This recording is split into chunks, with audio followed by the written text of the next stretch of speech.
¿Qué tal amigos? Muy buenas tardes. Qué gusto saludarlos nuevamente. Estamos en otro Diálogos con el Mundo, esta vez con un invitado también muy especial desde una de las ciudades metrópoli más importantes del sur de América, desde Sao Paulo, Brasil, con un invitado, un economista de la Universidad Surcolombiana, magíster en Ingeniería de Dirección Industrial de la Universidad de Buenos Aires, profesional con más de 10 años de experiencia en desarrollo de negocios en América Latina, análisis de indicadores y estructuras del mercado, en información y tecnología. Tiene una experiencia muy importante en materia corporativa, empresarial, en países como Colombia, Argentina, Perú, Brasil, Chile, México.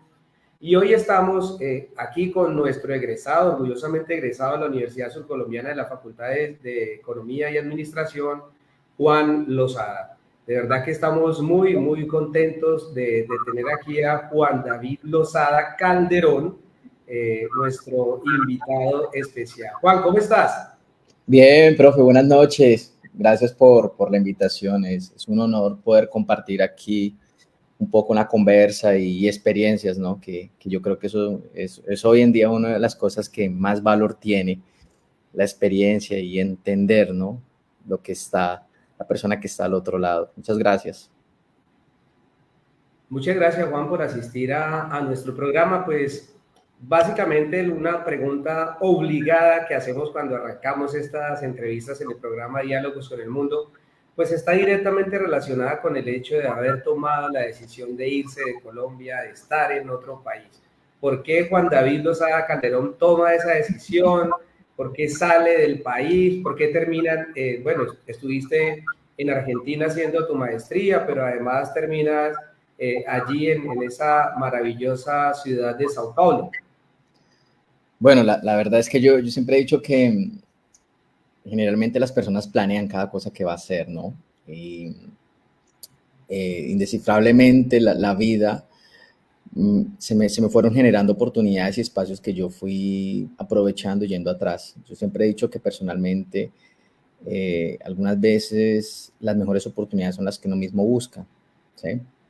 Cuando yo terminé economía, prácticamente en 2012, siempre quería hacer una maestría. De hecho, estaba buscando varios países en que no sabía todavía. Salí muy desenfocado en ese momento, pero sí sabía que quería hacerla por fuera de Colombia. Quería darme ese espacio, esa oportunidad de entender y de viajar, ¿no? Y bueno, tenía un amigo muy querido, que de hecho también es profesor de la Surcolombiana, y él me dio una pauta, e incluso yo diría que una ayuda para llegar a Argentina. Pero bueno, en un comienzo cuando terminé busqué diferentes países. En ese momento, cuando comencé a buscar las maestrías, había una que inclusive me llamó bastante la atención, que estaba en Venezuela. Y en ese momento, en 2012, no había estallado o no estaba tan fuerte lo que se venía con Venezuela. Tanto así que una de las anécdotas graciosas que yo tengo es que el día que yo viajo para Argentina, yo hice una escala en Caracas y yo estoy almorzando en el aeropuerto de Caracas. Me acuerdo tanto que eso fue un 7 de marzo.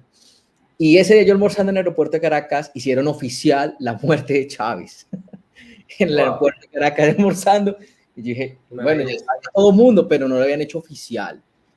Es una anécdota bien interesante. Yo dije, bueno, definitivamente la vida, yo creo mucho en Dios y yo dije, definitivamente la vida y Dios me ha puesto cada uno de los caminos y una de las situaciones que he venido pasando y cada uno de los pasos que he venido dando, ¿sí? Eh, siempre he intentado aprender. Yo creo que es una de las cuestiones más interesantes que tenemos los seres humanos, esa curiosidad de saber, de aprender cosas, de entender nuevas visiones. Yo creo que eso es lo más enriquecedor que uno puede llegar a tener, ¿cierto? No hay una verdad absoluta, indefectiblemente no hay una verdad absoluta, pero lo que sí hay es un conocimiento que uno puede llegar a tener y aumentar cada vez más, ¿sí? Bien, y llegas a Argentina y cómo fue ese cambio cultural. Los argentinos pues tienen unas características particulares. ¿Cómo fue ese recibimiento allá en Argentina y comenzar a estudiar pues nada menos que en la Universidad de Buenos Aires, que es una universidad maravillosa? Pues la verdad, cuando llegué a Argentina, yo llegué inclusive a vivir a La Plata, llegué en La Plata a vivir 3 meses, que es una ciudad que está a 3 horas a 1 hora de Buenos Aires. Y cuando llegué a La Plata, yo llegué ya idealizado pensando en que yo quería vivir efectivamente era en Buenos Aires, no en La Plata. Pues yo había salido de Neiva, que es una ciudad relativamente pequeña, y yo dije, no, yo quiero vivir en una ciudad metrópoli. Pero yo en ese momento no tenía idea de lo que se me iba a venir encima con respecto al choque cultural, al cambio laboral. Yo antes de irme de Colombia, yo trabajé en Avevillas, trabajaba en bancos, y la verdad es que experiencia como tal, de parte de análisis de datos, yo no tenía en ese momento. Entonces uno como todo migrante, uno llega queriendo buscar, queriendo entender y viendo ver qué oportunidad surge. Me acuerdo muy bien que eso tardó un tiempo porque generalmente cuando uno llega como migrante a un país, por lo menos dentro de Latinoamérica, se toma un tiempo, ¿no? Generalmente a uno inicialmente le dan un documento que se llama DNI, bueno, en Argentina, en Perú, también que vive en Perú, lo dan, pero es un DNI, un documento transitorio.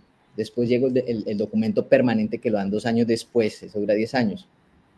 Yo me acuerdo muy bien que para la primera entrevista que tuve con Día Argentina, Día es una empresa de supermercados, como decir en Colombia B1, puede ser esos supermercados que son un poco más económicos. Yo llegué a presentar una entrevista como analista de pérdida, y la muchacha por teléfono lo primero que me dice, la que me iba a hacer la entrevista, me dice, Juan, pero yo, está garantizado que tú tienes documento permanente. Y yo dije, bueno, la verdad es que yo necesitaba el empleo porque ya llevaba varios meses en Argentina y buscando esa oportunidad de poder entender y salir adelante guerreándola. Le dije, sí, yo lo tengo. Yo lo tengo. Me dice, bueno, listo, entonces veámonos de aquí a me recuerdo bien que fueron 2 días después. Y lo chistoso es que yo llego a la entrevista y lo primero que ella me dice, ¿qué quieres, Juan? ¿Un vaso con agua o un café? Entonces yo le digo, no, un café. Me dice, bueno, me da el café, me dice, bueno, préstame tu documento. No me dejó ni sentar. El documento, lo primero que me dice es, Juan, tu documento es transitorio, no es permanente. Lamentablemente te puedo dar 2 alternativas, o te hago la entrevista y cuando tengas el documento, o sea, de ahí a 2 años después, te recuerdas que me hiciste la entrevista, o la otra es que si quieres yo después te hago la entrevista. Entonces yo le dije, mira, la verdad es que yo me pegué el viaje hasta aquí, lo más difícil fue esto, hagamos la entrevista. Le dije, pero ya de antemano yo sé que tengo que marcarte.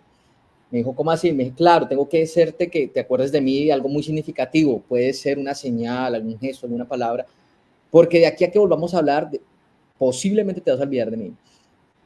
Profe, la entrevista estaba programada para ser en 40 minutos, terminó siendo 1 hora y media. Terminé siendo contratado por una empresa muy grande que en ese momento estaba en Argentina, una empresa española, Mercados Día, era un grupo. Y después vino todo lo que fue el tema, el choque cultural, ¿no? El choque cultural con los argentinos. En la Argentina pasa lo siguiente, como dice Martín de Francisco y Santiago Mabre, ¿no? El argentino es un italiano que habla español y se cree francés.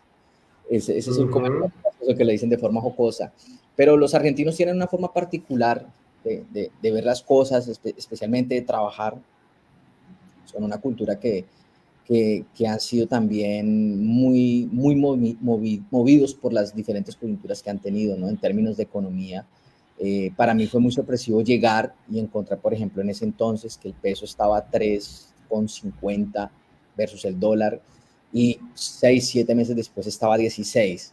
O sea, entender cómo era la dinámica tanto de la economía, de la inflación, y después aún entender el análisis, por ejemplo, de pérdida en una cantidad de 350 supermercados. Era una cosa muy loca, y entender cómo ellos, por ejemplo, hacen las variaciones de precios.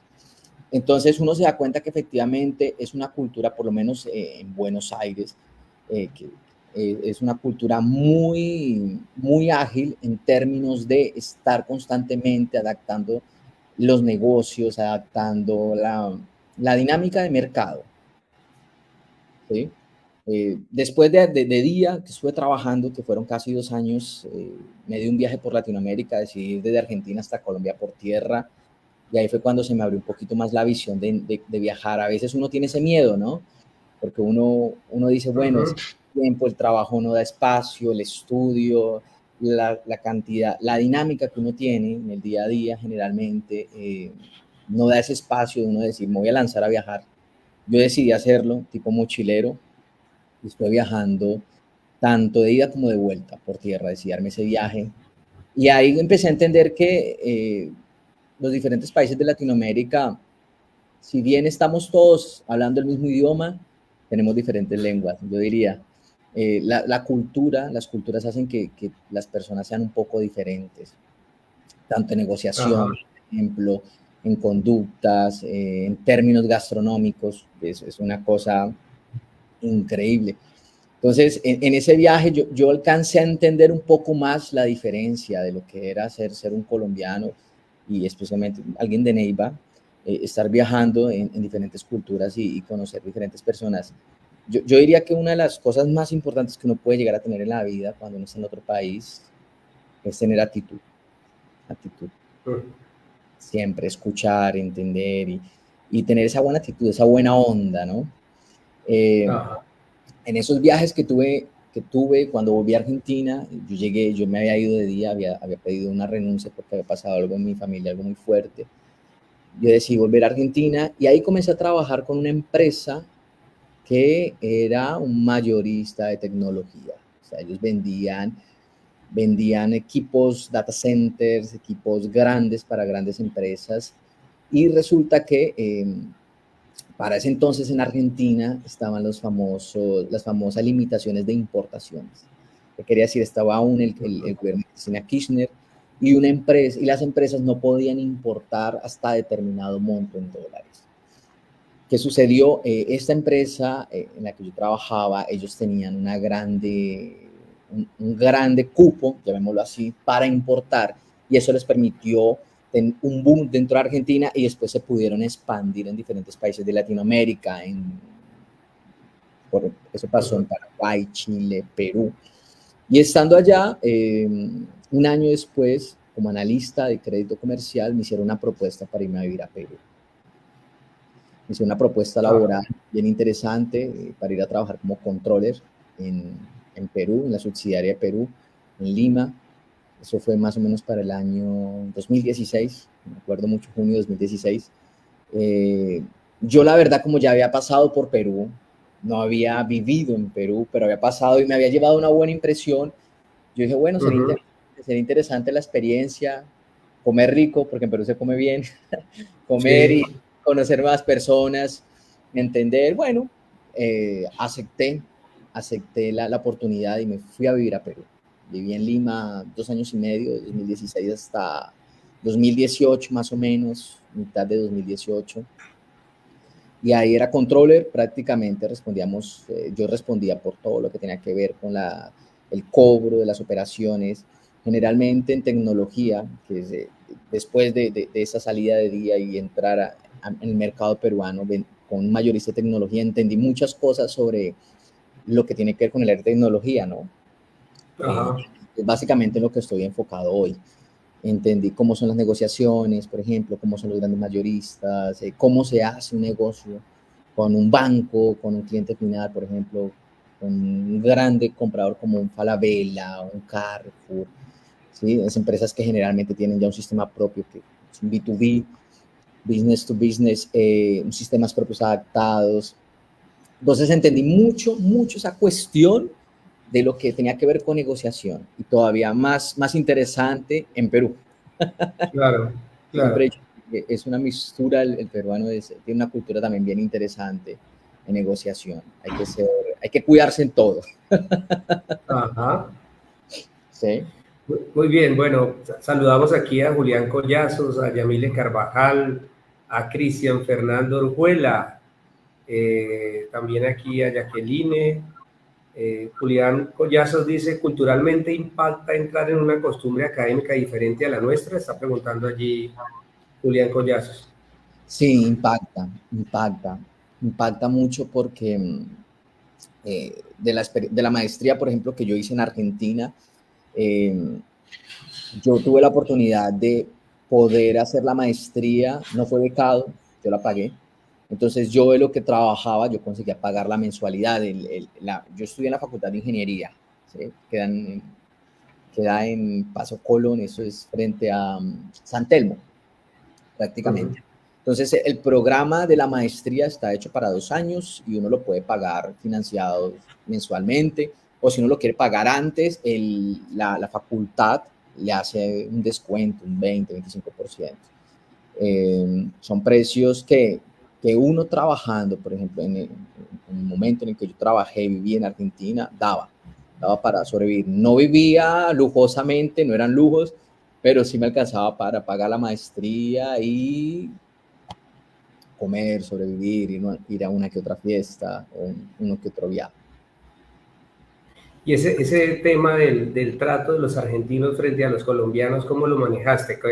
¿Qué situaciones se presentaron así de relaciones interpersonales? Lo que yo percibí es que el argentino, esa pregunta es bien interesante porque yo hoy puedo hacer esa comparativa de los brasileros con el peruano o el argentino, cómo percibe al extranjero. El del argentino era muy curioso. El argentino, de hecho, los compañeros de trabajo me preguntaban de todo, de todo, de todo, de todo. El argentino tiene una característica, por ejemplo, que es bien solidario. Ellos son amigos desde los 4 años, 3 años, se conocen mucho. Entonces son muy unidos en ese aspecto. Podemos decir lo que queramos, que son cancheros, que son manidos, pero tenían eso, ¿no?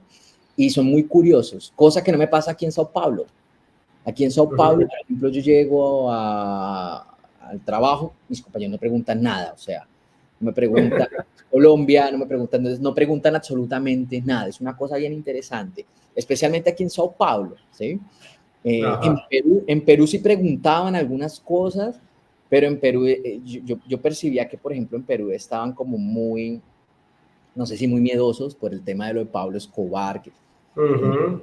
es algo que nos ha marcado mucho a los colombianos. Sí, Cada país o con cada extranjero con el que yo hablo es inevitable esa pregunta y esa charla, ¿no? sí, es difícil. Digamos que internacionalmente, pues por fortuna ahí ya Gabriel García Márquez hizo un buen trabajo, Shakira, Juanes, Carlos Vives, Rodolfo Ginás, bueno, hay una cantidad de científicos que están haciendo un trabajo importante como para cambiar esa imagen que desafortunadamente tienen las personas, pero con todas las entrevistas que he hecho, y como te digo, siempre hago casi las mismas preguntas, algunas personas dicen eso depende del país, ¿no? Hay países de gente que lee mucho más, que admira mucho a Colombia, de hecho, por su naturaleza, por sus condiciones de tener el mejor café, de la diversidad, y hablan de otras cosas, y entienden pues que sí, el tema del narcotráfico no es solamente un problema nuestro, es un problema de ellos también, porque finalmente nosotros la producimos, pero los que la consumen son ellos. Entonces, digamos que ahí ya ahí se ha mediado un poco el asunto, pero pues, además que pues desafortunadamente muchos paisanos se van a hacer cosas malas allá y pues muchas veces nos tratan muy mal. Yo también he tenido la Sí, oportunidad hay muchas, de hay viajar. muchas anécdotas. Yo alcanzo a escuchar muchas anécdotas. Por ejemplo, yo me acuerdo que en Argentina, por ejemplo, entender por ejemplo, la cuestión de la rivalidad que tienen con los chilenos, entender también vivir con chilenos, entender también esa cuestión de la Patagonia con los ingleses, cómo los ha marcado con las Malvinas, o entender, por ejemplo, en Perú, ese tema de la conquista de los incas. eh, eh, eh, a mí me cambió mucho la cabeza. Por ejemplo, una vez yo llegué a Lima y el primer viaje que yo hice de paseo, yo conocí un abogado y él me contaba, nos pusimos a hablar de historia un poco, y él me decía, Juan, la conquista es una mentira, lo que nos han vendido en los colegios es una mentira. Y yo le decía, ¿por qué? Me decía, aquí hay crónicas, es verdad, en la Universidad Libre de Perú, eh, hay crónicas donde cuentan que, por ejemplo, el tema de la conquista no fue tan así, o sea, no llegaron 200 españoles con escopeta a matar un imperio de 4.000, 5.000 personas, no fue así. Entonces, él me contaba, eso fue un proceso en donde venía aquí el rey, se emparentaba con el cacique, con el inca, el hijo del inca iba a estudiar a España, volvía, tenían hijos, y ahí después fue que 60, 70 años después se dio la traición. Y son cosas que lo impactan a uno culturalmente y uno dice, wow, le abre a uno la cabeza, ¿sí? O, Claro. Por ejemplo, ir a Paraguay y en Paraguay entender que ellos, por ejemplo, uno como colombiano va a Paraguay y no hay paraguayo que hable más del colombiano, nos aman. Y dice, ¿por qué? Les encanta el vallenato. Las farras de los paraguayos son con vallenato. Es una locura. Imagínate. Y uno dice, ¿pero por qué? Porque eso me pasó a mí en Ciudad del Este, en Paraguay. Yo decía, ¿por qué? Entonces yo me puse a hablar con un muchacho, que casualmente también es abogado, y él me contó, Juan, lo que pasa es que a nosotros culturalmente nunca se nos olvidó la guerra de la Triple Alianza. ¿Qué pasó? Entonces les hicieron hace 200 años una encerrona entre Uruguay, Argentina y Brasil a Paraguay, casi los acaban, casi matan todos los hombres, tanto así que un hombre podía tener en ese momento 7, 6 mujeres. Y el único país que se pronunció en ese momento fue Colombia. Y ellos nunca olvidaron eso. Pasaron 200 años y todavía no se acuerdan. Lo tienen muy, muy vivo, muy latente. Entonces yo decía, para mí es increíble. Es increíble. Uno cómo va entendiendo cosas, ¿no? Cómo uno va, Claro. se va. Y bueno, venir aquí a Brasil y Brasil ver otra realidad. Otra realidad que yo siempre El les digo, idioma, ¿no? Ya hay un tema del idioma que cambia un poco también. no, profe, el idioma, la cultura, la comida. Brasil pasó históricamente un proceso bien interesante porque Brasil estuvo oculto 200 años. Resulta que cuando Brasil fue descubierto por los portugueses, tuvieron una guerra porque los holandeses se quisieron meter aquí en Brasil, en Pernambuco. Entonces le ganaron los portugueses a los holandeses y prohibieron la entrada de extranjeros. Eso pasó casi por 200 años. Por eso fue que yo alcancé a entender el por qué Brasil quedó como tan bloqueado de Sudamérica. Hay cosas que no llegan, tanto de Brasil por ejemplo, para países como Argentina, Colombia, no llegan. O como de allá para acá, de acá para allá, no llegan. Yo pensaba al principio que era una cuestión de la lengua, ¿no? Porque uno dice, bueno, es parecido al español, vamos a hablar y eso se da igual. No, no es tan así. A veces se complica un poco. Justamente, de hecho, yo estaba hablando ayer con un amigo que es director de recursos humanos y él me decía que están en negociaciones con un mexicano y yo le decía, ten cuidado con el español, porque no habla bien español, habla bien inglés. Yo le ten cuidado con el español, ¿por qué? Porque a veces se pueden dar malas interpretaciones.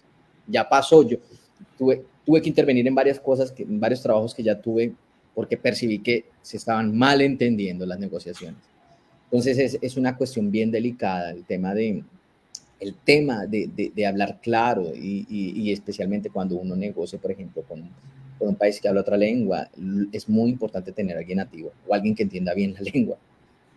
Claro, no, y las diferencias son inmensas. Yo tengo amigos pues de toda Latinoamérica y nos reímos muchas veces de las palabras, del significado de cualquier palabra que para nosotros de pronto no es una grosería y para otros es una grosería. Tengo amigos de El Salvador, de México, de Chile, y ellos decían eso, y es que hay muchas cosas que nosotros decimos los colombianos y la gente se ríe y uno no entiende por qué se ríe y es que uno está diciendo una grosería para ellos o está diciendo algo que para ellos es muy jocoso, a pesar de que estamos hablando del mismo idioma, ¿no?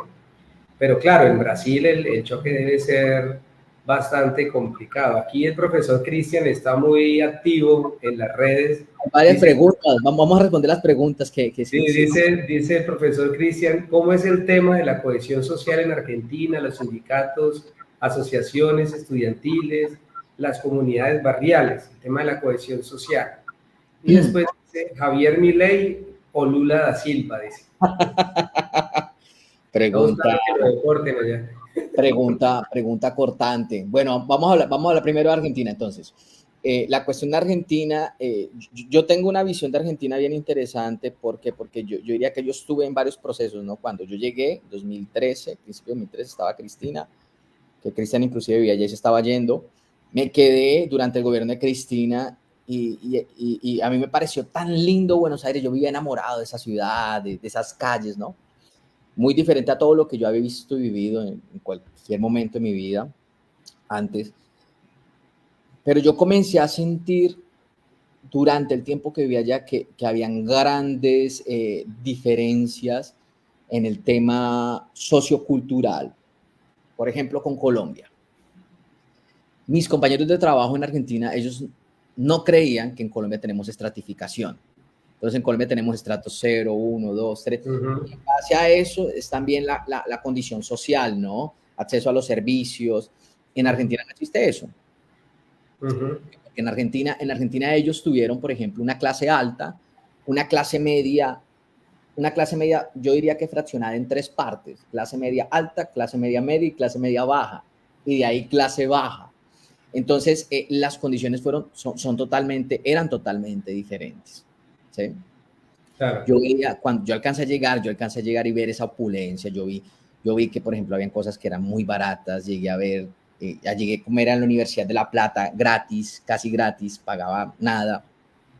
Llegué a entender que el bus era muy barato y yo decía, wow, o sea, es buenísimo. En parte, cuando yo vivía allá, el salario me alcanzaba, y a veces, aún con la variación de precios y esas corridas cambiarias que hacían, porque uno dice la corrida de precio no impacta, es así. Aumentó el dólar y al mismo momento cambia precio: leche, huevos, carne, todo. Comida, o sea, eso es una cosa loquísima. Ellos se ajustan inmediatamente. Entonces, yo comencé a percibir que la calidad de vida iba cambiando, no en mí, sino en personas que yo veía. Uno se da cuenta en la ropa, en la gente, cómo se viste, cómo se modula, y sobre todo porque yo trabajé un buen tiempo en la parte sur de Buenos Aires, que es una de las partes, yo diría, más humildes, lo que tiene que ver con Bursaco, Lanús, por ejemplo, Avellaneda. Son zonas donde hay mucha gente que en verdad vive en condiciones bastante precarias. Por ejemplo, para que se hagan una idea, tienen barrios enteros que las calles no son pavimentadas, son aún de barro, de arena, de tierra. Gente que madruga a laburar, como dicen ellos, a trabajar a las 4 de la mañana, y trabajaban intensamente. Entonces yo comencé a entender que había mucha disparidad, como decimos nosotros los economistas, Ujú. económicas, y diferencias muy marcadas en las regiones. Entonces, yo por un lado, en el microcentro, porque yo veía el microcentro, veía esa opulencia del centro, ¿no? Y entendía que fue una ciudad, fue un país que tuvo mucha riqueza, y después ver ese otro contraste cuando yo iba a trabajar, que era en Avellaneda. Me tomaba el tren y yo veía siempre gente con bastantes dificultades.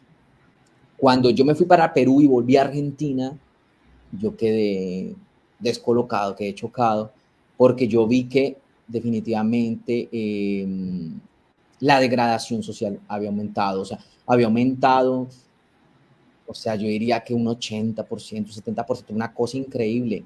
La cantidad de gente que yo veía viviendo en la calle, durmiendo en la calle, en Buenos Aires, en pleno centro, ahí a pie del Obelisco.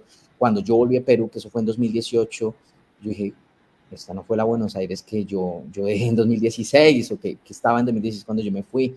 O sea, el impacto social fue una cosa increíble. La adhesión social, yo también comencé a percibir eso. eh, Indefectiblemente, las personas que están en una desventaja, tanto, eh, vamos a llamarlo así, de educación, y una clase social mucho más baja, la forma de expresarse es diferente, como dice, por ejemplo, nosotros en Colombia, los ñeros, o Ajá. no es por ser despectivo, pero entonces uno se da cuenta cómo la forma, la fonética, la forma de expresarse cambia también. Y comencé a percibir eso también. O sea, la conducta, la mayor cantidad la proporción de personas que estaban en esa condición iba aumentando de una forma muy, muy, muy exponencial, diría yo. ¿Sí? Tremendo. Eso pasó en ¿qué? 3 años, 2 años que me fui de Buenos Aires. O sea, es Ajá. una cosa terrible. Ahora no me imagino cómo estará, pues con una proporción de 50% en calidad de pobreza. O sea, ha impactado bastante. ¿Sí? Claro. Lula o Milei, vámonos.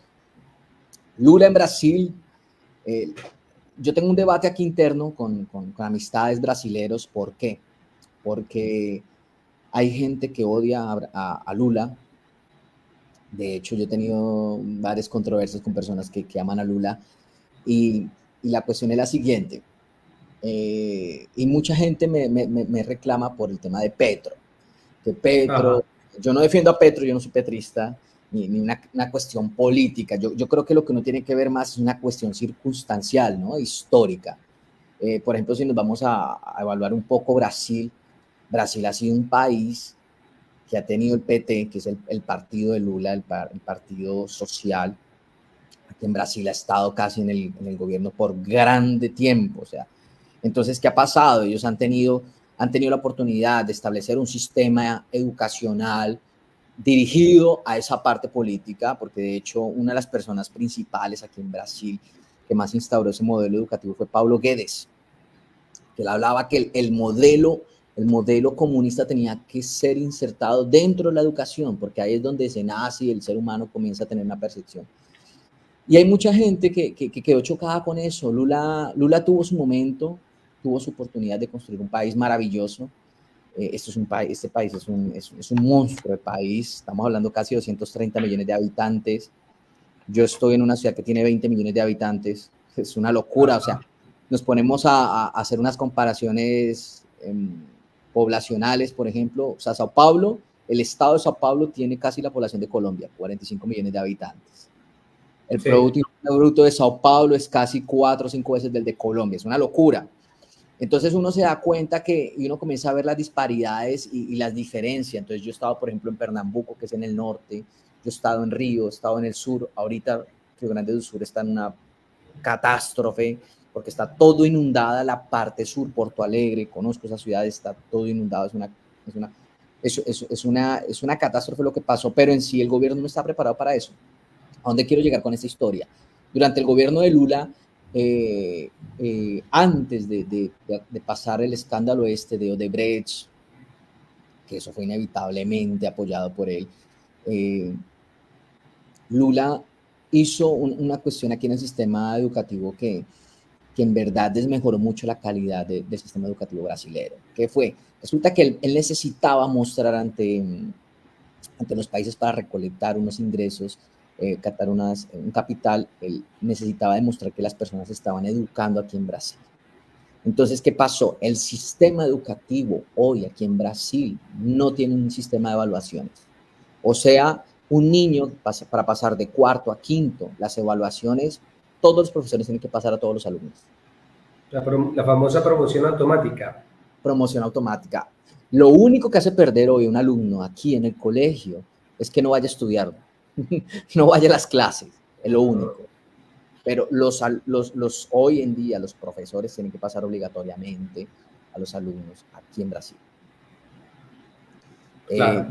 Yo le decía, yo tuve una discusión, yo tenía una discusión con una amiga mía que es lulista. Yo le decía, explícame una cosa, ¿cómo es posible que Lula no tenga nada que ver en el proceso de corrupción más grande de la historia en el mundo? Entonces me decía, no, porque él no sabía el equipo. Yo le decía, mira, vamos a hacer una cosa. Yo estoy aquí parado en mi casa y es como decir que por mi casa pasaron 200, por la calle donde yo vivo pasan 200 elefantes y yo voy a decir que yo nunca vi un elefante. Yo le decía, es ilógico, o sea, yo no puedo creer eso. Después de Lula viene el tema de Dilma Rousseff. Dilma Rousseff pasó 2 años como presidenta y la sacaron, le dieron impeachment, precisamente porque fue muy mala presidente, con parte de la política y de la tendencia que tenía Lula, ¿no? Siguiendo esas directrices. Entonces, aquí ¿qué pasa? Aquí en Brasil, ¿por qué cuento estas historias? Para dar un contexto, ¿no? Aquí en Brasil han tenido históricamente sus movimientos, ¿sí? Cosa que en Colombia no hemos tenido nunca. En Colombia no hemos tenido oportunidad de entender qué es un sindicato, no hemos tenido oportunidad de entender qué es un buen sistema educativo, por ejemplo, que sea parte universitario, parte de escolaridad. Han habido ayudas, han habido cosas, pero lo que ha hecho en Colombia últimamente, por ejemplo, con el gobierno pasado, yo quedé muy desolado, devastado, viendo todos los niveles de corrupción, todo lo que había, ¿no? Lo que se abudinearon en el dinero de las redes, todo lo que pasó con Duque fue una cosa trágica. Entonces yo le decía a mi amiga, que odia a muchas amistades mías que odian a Lula hoy aquí en Brasil, yo le decía, y me criticaban lo conmigo, yo le decía, lo que pasa es que Colombia es diferente, son contextos diferentes, son historias diferentes. Entonces, para Colombia hace más sentido un presidente que tenga esa conducta, para Brasil no. ¿Sí? Y en números podremos ver, por ejemplo, que yo no es que sea, porque hoy se ve mucho eso, no, es que usted es derecho, usted es de izquierda, a usted le gusta eso. No, no me gusta, yo lo que veo son cosas prácticas, ¿no? O sea, yo veo desarrollo, eso es lo que yo evalúo, critico un poco, ¿no? Viendo el crecimiento. Entonces, ¿qué pasa? Por ejemplo, yo estuve aquí durante el periodo de Bolsonaro, y en Bolsonaro tuve la oportunidad de ver las cifras del país, iba bien, estaba bien en términos de cifras, estaba bien en términos de crecimiento económico, a pesar de que estaba en plena pandemia, que eso fue una catástrofe en 2020, habían oportunidades. Ahora llegó Lula, los impuestos están altísimos. eh, bueno, a nivel mundial yo sé que hay una crisis y hay una tendencia alta de precios, pero hoy el estilo de vida, hay muchas personas que la están pasando mal. Muchas personas que la están pasando mal. El costo de vida está altísimo, por lo menos aquí en Sao Paulo. ¿Sí? Entonces mi respuesta es, Milei o Lula, yo creo que eso depende del país, más que de la persona o de la orientación eh, sociopolítica, ¿no? Yo creo que depende más de la necesidad del país y de lo que verdaderamente haga sentido en base y razón a la tendencia que están teniendo, ¿sí? Si Milei, por ejemplo, es un tipo que está ayudando a la economía de Colombia en términos de números, como se está viendo ahora, hay un impacto social, lógico, lo hay, pero está ayudando el término económico a surgir. Entonces yo creería que es bueno, pero si un Lula o, por ejemplo, otra persona que llega y hace, suma, es que en términos de práctico lo que tenemos que ver es eso, ¿no? ¿Cómo suma la persona que está en el poder? Ahorita que comenzó Lula el gobierno, intentaron montar el BIR, ¿no? Que es un banco interamericano, que estaba China, India. ¿Quién quedó de presidenta de ese banco? Nombrada. Vilma Rousseff quedó presidenta directa, o sea, entonces uno dice, ¿cómo hacen ese tipo de cosas, no? Una tipa llega y queda directora con un salario casi de 250 millones de pesos colombianos, o sea, es una locura cuando se ha comprobado que efectivamente no tiene ni las capacidades para poder abordar aquello, ¿no? Bien. Bueno, aquí hay otro que habla de Petrobras. ¿Cuál es su opinión sobre la situación de Petrobras precisamente en el mandato de Lula, que señala que incluso la quebraron? Pues yo no sé si la han quebrado, hasta donde yo sé que yo leí la semana pasada que estaba en números rojos, de hecho, estaba dando números negativos. Lula, porque es que es así, Lula es un tipo inteligente.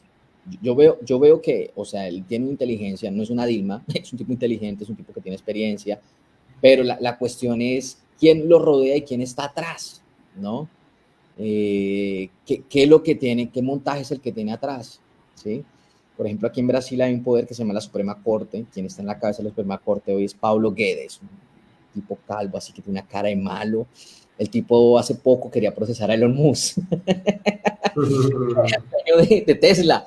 Lo quería procesar porque hizo un comentario en X, el Twitter de... Entonces uno dice, o sea, están volados de la cabeza, ¿cómo se les ocurre hacer algo así? Y el impacto que tiene eso económicamente. Claro. Por ejemplo, lo que pasó la semana pasada, el mismo Elon Musk fue a Argentina, abrazó a Milei y les dijo, bueno, inviertan aquí, y llegó un montón de inversión. Entonces yo creo que es una cuestión de ubicarse geosocialmente, ¿no? Si yo soy una figura pública, un man que está encabezando un país, bueno, yo tengo que tomar una postura como tal. Y quien está en mi equipo es igual, de igual forma. No es que tengo que salir disparando cosas a la loca. Lo de Petrobras, yo sinceramente yo veo que es muy grande, es una cosa, la producción, por ejemplo, de acero aquí, porque lo que salva a Brasil mucho es eso, Brasil está muy diversificado en términos productivos, ¿sí? En diferentes cosas, agro, por ejemplo, tema industrial, tema de tecnología también. Por ejemplo, Sao Paulo es una de las ciudades que más produce startups en Latinoamérica constantemente. Aquí se ve, aquí se ve mucho el tema del sistema financiero, cómo está modernizado, podríamos llamarlo así. Por ejemplo, unos amigos míos vinieron el año pasado, en octubre, y se quedan sorprendidos viendo cómo todos los vendedores ambulantes tienen la maquinita para uno poder pagar con tarjeta. O sea, el dinero no se ve, no se ven los billetes que decimos en Colombia, no se ven monedas, no se ven. Uno hace, aquí hay un sistema que se llama PITS, es como decir en Colombia el David Plata, es una transferencia inmediata. Yo, por ejemplo, yo nunca tengo dinero en mi billetera. Todos los pagos, todo lo que yo puedo hacer es directamente con el Bits o con la tarjeta. Aproximo la tarjeta. Y eso es para todo el mundo, o sea, no hay una limitación y yo creo que eso ayuda mucho también a dinamizar la economía. Perdón. Muy bien. Bien, Juan David, estás en Brasil. ¿Qué es lo que haces en Brasil? ¿Cómo es la dinámica? ¿Qué es eso de trabajar en Brasil? ¿Qué oportunidades ves, por ejemplo, para economistas que son de tu área o para otro tipo de profesiones en ese país? La barrera del idioma es importante. Es importante, por ejemplo, hablar portugués para trabajar en Brasil o hablar inglés. ¿Qué ves tú allí en relación con esos temas? Yo voy a contar un poco, voy a hacer un poco de intro porque yo estoy aquí en Brasil, porque fue una historia loca e inesperada. Yo me fui a Perú, volví a Argentina, en Argentina trabajé con una empresa y yo llevaba 6 meses viviendo, pero yo no me sentía bien. Yo dije, no, esto ya no es lo mío, ya conozco la cultura, la economía no está muy bien, está complicado el tema, me quiero ir. Ahí yo, no digamos que me enamoro, pero yo conozco una chica, una chica brasilera, Carioca es de Río de Janeiro, y me dice, Juan, yo le dije, me quiero ir de Argentina, y en mi radar estaba o Barcelona, o Canadá, o Australia, no estaba Sao Paulo, no estaba Brasil. ¿Qué pasó? Me dijo, Juan, yo veo que Sao Paulo va mucho contigo. Yo le dije, ¿por qué? Me dijo, dale una mirada a Sao Paulo, revisa. ¿Qué fue lo que pasó? Entonces, yo uso mucho el LinkedIn. El LinkedIn en Sao Paulo es demasiado utilizado. Todo el mundo lo utiliza. El LinkedIn es una cosa seria aquí. Entonces, yo ya tenía LinkedIn activo en ese momento, no le daba mucha atención a eso. Y comencé a utilizar el LinkedIn y comencé a percibir, comencé a buscar ofertas laborales en Brasil. En ese momento yo tenía un perfil más orientado a la parte de BI, Business Intelligence. Pues resultó que llegaban a mi perfil ofertas laborales en Business Intelligence, 70, 80 ofertas laborales por día. Wow. Yo quedé sorprendido, yo dije, ¿qué es esto? Es una locura. Ahí fue que comencé a leer y las cifras, y entendí las cifras que les acabo de dar, por ejemplo. Entonces, un estado que es el corazón de Brasil, tiene 45 millones de habitantes, Sao Paulo, la capital, 20 millones, están todas las industrias, todas las empresas fuertes del país están allí. Comencé a entender que la mayoría de empresas profesionales en tecnología estaban aquí y me dio curiosidad y me vine a visitar, a conocer un poco. Yo tengo un problema, el problema mío es que soy arriesgado, como decimos en Colombia, arrebatado. Y cuando yo, muy instintivo, cuando yo siento algo, yo me mando de cabeza. Digo, bueno, lo voy a hacer y lo hago. Decidí volver a Argentina y dije, no, definitivamente Sao Paulo va más conmigo, me gustó la ciudad. Yo lo digo abiertamente, yo creo que es una de las decisiones que más miedo me dio en la vida. Venirme para Brasil solo, Sao Paulo, sin conocer a nadie, sin hablar portugués, sin saber dónde iba a llegar, no sabía dónde iba a llegar. Venirme con bien ajustado de dinero y solo con una cosa, por eso yo decía hace rato, lo más importante es la actitud, solo con una cosa que era la buena actitud, querer hacer cosas, querer entender, socializar y tener certeza de que yo tenía un buen LinkedIn y que lo había estructurado bien. ¿Qué pasó? Yo llegué aquí en diciembre del 2019, 14 de diciembre del 2019. Llegué solo y pasó algo bien interesante que yo llegué, no, yo llego y hago rápido los documentos y no es así. ¿Por qué? Porque el brasilero generalmente, culturalmente en diciembre no se trabaja mucho, en enero también no, y en febrero que vienen los carnavales, el brasilero es como le gusta la fiesta. Como en San Pedro en Neiva, se acaba el mundo. Claro, es más, yo he dicho que el colombiano es un brasilero que habla español, de hecho. Sí, es bien interesante eso, pero yo me vi casi parado o sea, trabajando en una empresa, en una computadora, me vi parado casi 3 meses. Tuve que hacer de garzón, que se dice mesero. Tuve que hacer de garzón porque yo necesitaba pagar, necesitaba comer, mi mamá me ayudaba también bastante. Encima de eso llegó la pandemia. Y la pandemia cerraron aquí el que emite el documento se llama la Policía Federal. Y eso tardó casi 3 meses, no, eso fue un dolor de cabeza, yo no sabía qué hacer, yo decía, uy. Yo me rascaba la cabeza, pero decía, no, ánimo, buena actitud, buena fe. Fue difícil. El idioma es una barrera, Yo comencé a trabajar me acuerdo tanto que comencé a trabajar en un local de ventas de productos de deporte y a la semana me echaron porque no hablaba portugués bien. Todo cambia de nombre, la camiseta, los guayos, que nosotros le decimos guayos, todo cambia de nombre. A veces las palabras son parecidas pero no significan lo mismo. Entonces, fue una experiencia, yo creo que fue una experiencia para moldarlo a uno, ¿no? Fortalecerlo, agachar uno la cabeza, ser un poco más humilde.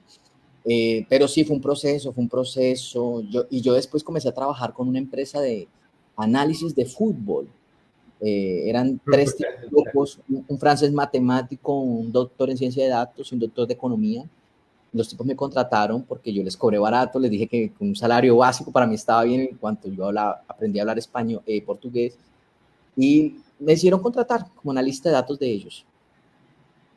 Y ahí comencé poco a poco, trabajé con esa empresa casi 1 año y medio, después me contrató una startup que quería abrir mercado en LATAM, y ahí fue como cuando me comencé a introducir la parte mucho más dirigida a tecnología, especialmente dedicada a software, ¿no? Desarrollo de programación, todo lo que tenía que ver con esa parte.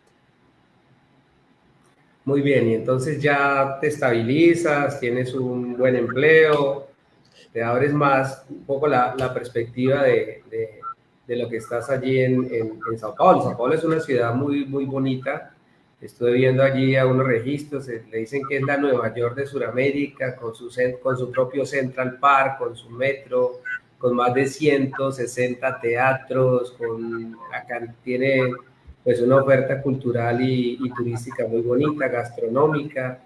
Eso yo creo que también marca mucho la diferencia, además que es cosmopolita, no solamente hay brasileños, sino que hay personas de todas partes del mundo.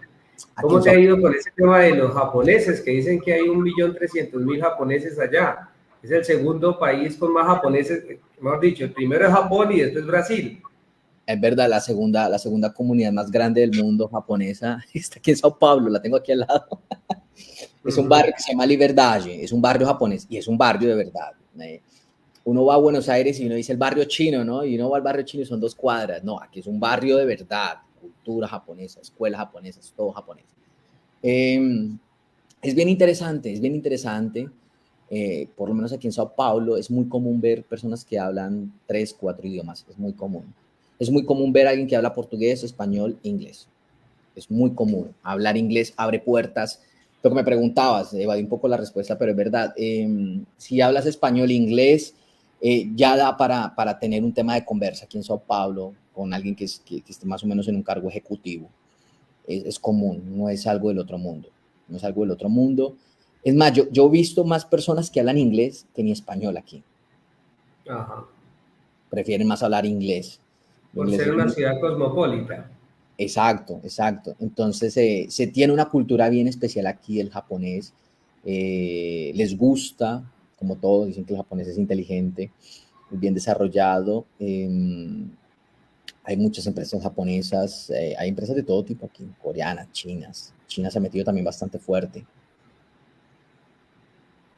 Muy bien. Sí. Bueno, y entonces ya estamos casi llegando al final de la entrevista. Me gustaría que le ayudara a todos los oyentes, a las personas que nos ven desde Radio Universidad, que nos escuchan desde Radio Universidad Subcolombiana y que muy seguramente van a ver esta transmisión posteriormente, por temas de horario no la pueden ver ahora. ¿Cuáles serían como esas recomendaciones que tú les darías para que tomen esa decisión de salir del país? Ahí sí como quien dice, ¿qué he hecho en la maleta? ¿Cuáles son como las condiciones personales que debería tener preferiblemente para poder tomar esa decisión tan importante de salir al extranjero y buscar trabajo u oportunidades en un país como Brasil? Bueno, basado en mi experiencia, yo creo que lo más importante, más allá de tener dinero, es tener actitud de vuelta. Yo digo que la actitud es muy importante. Vivir en otro país no es para todo el mundo. Hay personas que que lo intentan, se van a, por ejemplo, queriendo progresar, sueño americano, el típico sueño americano, y hay que entender mucho la posición, ¿no? O sea, si yo me voy a otro país, por ejemplo Latinoamérica, que es casi todo igual, ¿me voy a hacer qué? ¿Y qué tengo yo para ofrecer que sea un diferencial? Entonces yo creo que eso es mucho. La verdad es que yo me aventé porque yo era muy chino, tenía 22 años y yo dije, me voy, me mando de cabeza, si paso hambre, si paso necesidades, las paso yo solo. No tengo familia, no tengo hijos por ahora, entonces hay que aprovecharlo, ¿sí? Pero, por ejemplo, hay personas que por la situación económica de Colombia se mandan a países de Latinoamérica. Y yo digo, no, no suma mucho, no suma. Yo les preguntaba ayer a los compañeros míos de la oficina y les decía, estamos hablando de lo de Río Grande do Sur, lo que está pasando ahora, ¿no? En Porto Alegre. Está terrible el tema y yo les decía a ellos, es verdad, hay brasileros que la están pasando muy mal, personas. Yo les decía, no me quiero imaginar un extranjero ilegal estando allá en este momento. Claro. O sea, llega queriendo una oportunidad, mejorar algo, poder sobrevivir y le cae esta catástrofe encima. O sea, no me quiero imaginar cómo le estará pasando a la persona en ese momento. Claro. ¿Sí? Claro, esos son temas que definitivamente deben estudiarse con anterioridad porque realmente este fenómeno climático es muy fuerte, muy pesado. Incluso recientemente hice una entrevista con otro egresado nuestro del programa de ingeniería de electrónica y de petróleos y me decía, este tema del clima aquí en Canadá es una cosa monstruosa, aquí estamos a 40 grados bajo cero, me decía, y esto, o sea, uno no se lo imagina en Neiva con ese berraco calor y llegar usted a Canadá con semejante clima y pues saber que usted va a estar encerrado durante una gran cantidad de tiempo porque si sale puede perder una oreja, puede perder un ojo, puede perder un brazo por el frío tan tremendo que hace, ¿no?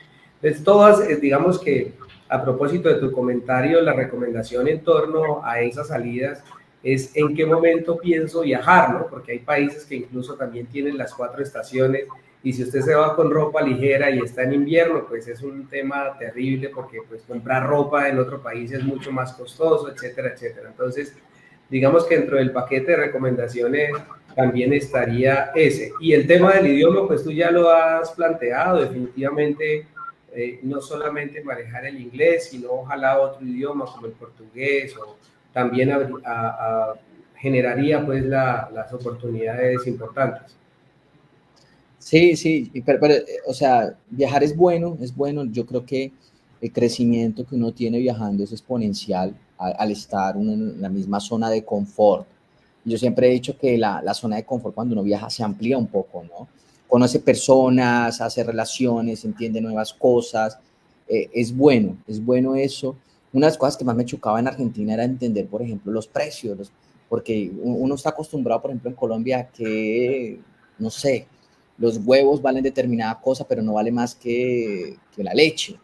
Y entonces yo veía lo contrario en Argentina y decía, pero ¿cómo hacen eso? O sea, entonces ese tipo de cosas a uno como que lo descolocan y le hacen una estructura nueva. ¿Sí? Entonces hay que tener mucha capacidad de adaptación. Eso sí es 100%. Una persona que por ahí quizás no se adapta fácilmente, o está acostumbrada siempre a las mismas cosas, le cuesta mucho más, tiene una fricción mucho mayor, resistencia, ¿no? Muy bien, bueno, pues ya estamos llegando al final del programa. Las recomendaciones de Juan David en relación con la posibilidad de salir, la importancia del idioma, la capacidad de adaptarse, la importancia de tener una muy buena aptitud y pues arriesgarse. En una primera etapa casi todos han coincidido en lo mismo, que es difícil, que hay situaciones mientras uno se acomoda, mientras legaliza su situación también y en esa medida pues serían como las recomendaciones. De verdad, Juan David, muchas gracias por estar en este programa. Esperamos pues que las personas que nos escuchan en la Radio Universidad Surcolombiana lo aprovechen este programa, lo mismo los estudiantes egresados de la Universidad Surcolombiana y de nuestro país que quieren en un determinado momento salir. Vamos a terminar entonces hoy con este programa. Les comento que tenemos dentro de 15 días un nuevo invitado, el señor embajador de la República de China en Colombia, nos va a estar visitando también en el programa Diálogos con el Mundo. De verdad, muchas gracias, Juan David, hombre. Un especial abrazo a usted y pues esperamos Gracias, profe. prontamente. Gracias por la oportunidad y por el espacio, verdad que sí, es bueno poder conversar.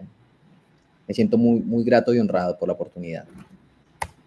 Bueno, que estén muy bien. Muchas gracias a todos por escucharnos. Un saludo a Cristian, a Tuto Córdoba, a Juan Sebastián, Oscar Cortés, Camilo Cabrera, a Julián Collazos, a todos los que estuvieron viendo esta transmisión. Muchas gracias a todos. Bueno.